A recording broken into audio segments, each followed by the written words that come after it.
But we're going to begin this conversation about the devastation from the ongoing government shutdown, now on its 32nd day. Yesterday, a federal judge ordered the Trump administration to distribute SNAP food aid funding out of its contingency fund. The administration planned to start to pause those benefits for many of the 42 million Americans who receive them today.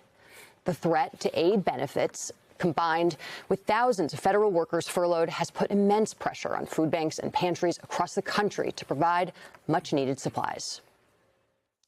We have people who are financially challenged, people with a whole lot of children, or elderly people, just hungry people, a lot of them. For the last few months, I think our numbers look like they're climbing, and new people, that have never had to come. We're going to step up, but it's not going to be enough to make up for that $300+ per household for SNAP, for the thousands of dollars per month household lost for the federal workers. We can't make up that kind of difference. We'll help them get by, and we can really surge hard if we can do it for a little bit. But in the end, we have to stop the shutdown. Last week, Virginia Democratic Representative Don Beyer was among the volunteers distributing food to federal workers impacted by the shutdown at a food bank. Joining us now is Congressman Beyer. Thank you so much for joining us.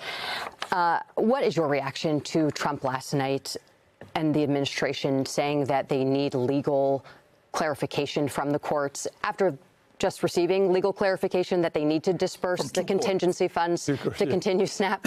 Well, first of all, he said that the court's conflicted. They don't. They both say you should pay them. Okay, good. I was wondering about that. Yeah. I was a little maybe hopeful that he didn't just say, hell no, we're not going to do it, that he's looking for a way for the federal government to do that. So that's maybe optimistic. There is $6 billion already allocated, spent in the bank, ready to be used for it. So we don't have to go move money from one place to another. Right, and he didn't ask for this clarification when it came to using contingency funds to pay military troops. Exactly right, which is sad. It's that 42 million that you just mentioned is 16 million children and 8 million older Americans, 4 million that are on disability. It's a really hard hit on people that don't have other options. And people that are already hit hard. When we were prepping for this show this week, I was trying to, I think we're all trying to get someone who was on SNAP, right? And what I found from folks were that they were scared to come on because they were worried about blowback. They were worried that someone from the administration would see their SNAP benefits would be cut, or they would never get their SNAP benefits. They'd be cut off from it completely. And I'm curious what you think as a member of Congress as you watch whether it is SNAP, whether it's the open enrollment for ACA coverage for a lot of people who are experiencing poverty or are using that, whether it's Head Start, this kind of fear of folks who have poverty of the state no longer helping them because of the behavior of President Trump, right? They're not making it up. They're scared. These are people who are already hurting in this country, and they're even more scared than they've been before. What does that do to Eugene, I think that's very real. Because you've seen, sadly, this vindictiveness from Trump and the administration. Like they fire or put 2 attorneys out of justice on suspension because they mentioned a riot on January 6th. There's payback in so many different ways if you disagree with the president. You had the little clip of my putting food in those cars. So we did that. That was Friday a week ago, 350 cars. It lined up at 7:30 in the morning for a thing that didn't open until 11. What was interesting was nobody got out of their cars.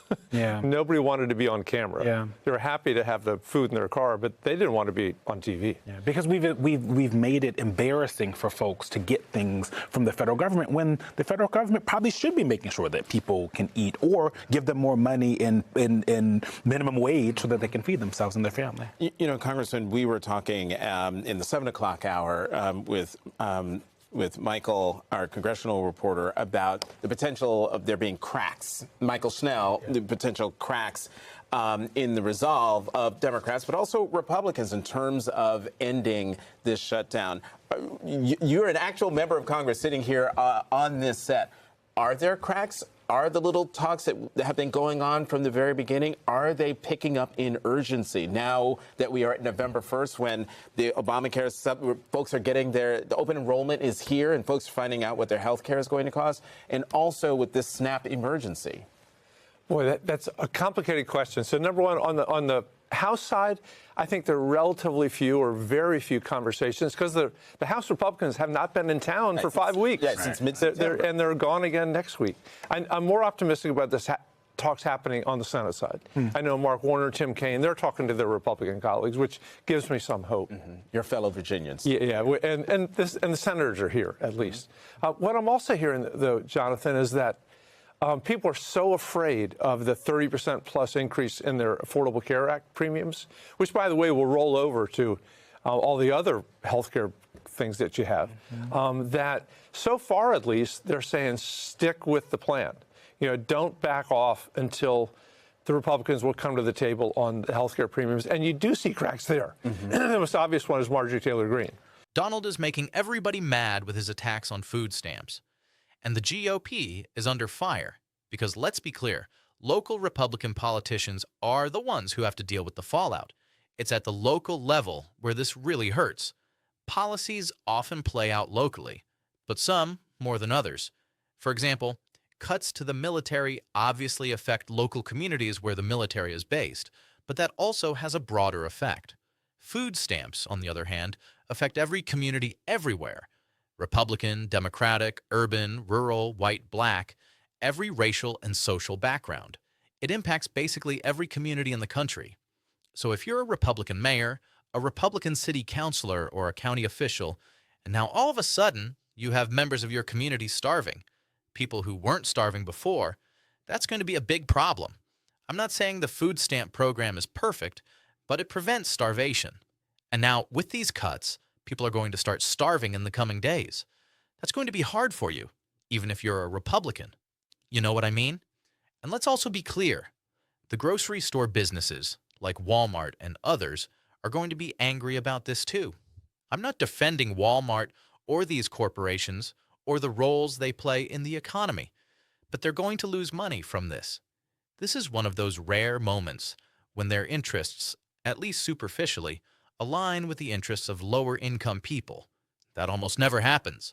But these businesses are often the places where a lot of low-income people spend the little money they have, whether through food stamps or otherwise. If you're low income, you don't have a lot of money to spend on luxuries. You go to Walmart or your local grocery store to buy the basic things you need to survive. You can use food stamps and EBT for that, and now those companies are going to lose revenue because of these cuts. In addition, a lot of businesses rely on public subsidies to support their underpaid workers. I don't support that system, but Republicans generally do. They love that capitalists can underpay workers because the food stamp program helps fill the gap. So now this move from Trump is going to create an interesting alliance against him, not just from one side, but from multiple fronts.